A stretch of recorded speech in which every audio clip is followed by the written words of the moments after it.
So we will do the average rate of change in chemistry. Example number 4, the concentration of reactant A is the number of moles. 1 mole equal to 6.022 times 10 to the 23rd molecules per liter, and is denoted by bracket A for a chemical reaction. So A and B represent for the reactant and C represent for the product.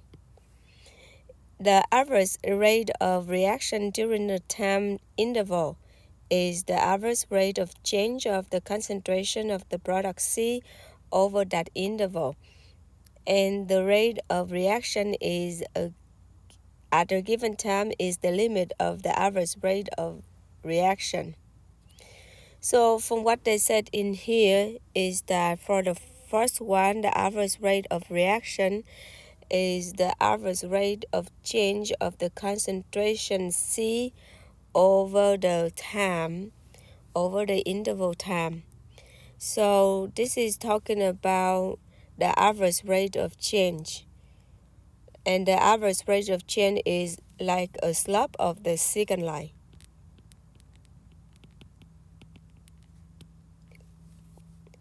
And the second part in this sentence is said that the rate of reaction at a given time is the limit of the average rate of reaction. So this is talking about the slope of the tangent line. If 1 molecular of a product C is from 1 molecular of a reactant A and 1 molecular of a reactant B, and the initial concentrations of A and B have the common value, bracket A equal bracket B equal to A moles per liter. Then we have a equation, concentration C equal to A squared KT divided by A KT plus 1, where K is a constant. So the question I asked us to find the rate of reaction at time t.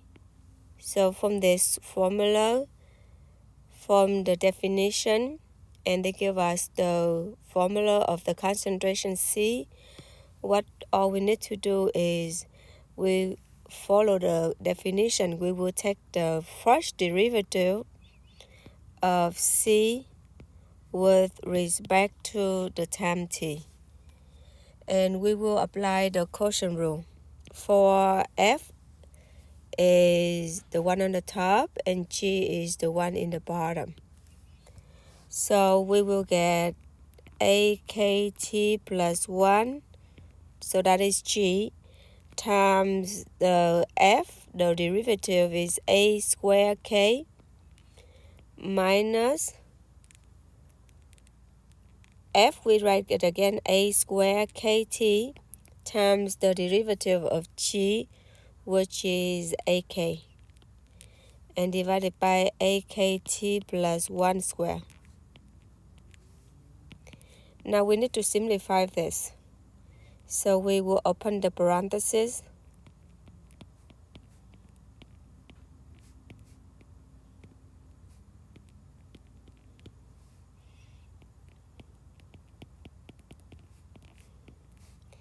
And then we will cancel the margin term, so we get A squared K divided by AKT plus 1 square. So probably we want to show that if X equal to concentration C, then we will have dx over dt equal to K A minus X squared. Okay, so first of all, let's look at the K A minus X squared. And you know what happened is if X equal to C, so C, we know C is this, right? Okay, so they want us to show that dx over dt is just the same thing as showing that dc over dt is the same as K parenthesis A minus X squared. So what I begin is I will begin from k a minus x squared, and then at the end I want to see is equal to the x over dt, which is dc over dt, which is part a squared k akt plus 1 square. Okay, so this is what I want. So let's go ahead. So what do we do is we're going to keep k, and then we have a minus. So we know x is c. Then the formula for c we know is given a squared kt divided by a kt plus 1 and everything square. Okay, now we will simplify the one inside the parenthesis first. So a kt plus 1. So we would multiply a kt plus 1 minus a squared kt. So what we do is we multiply a by a kt plus 1 for top and bottom, so that they have the same denominator. Now we open the parenthesis. Inside this big parenthesis, so we got a squared kt minus a squared kt, and we cancel the a squared kt.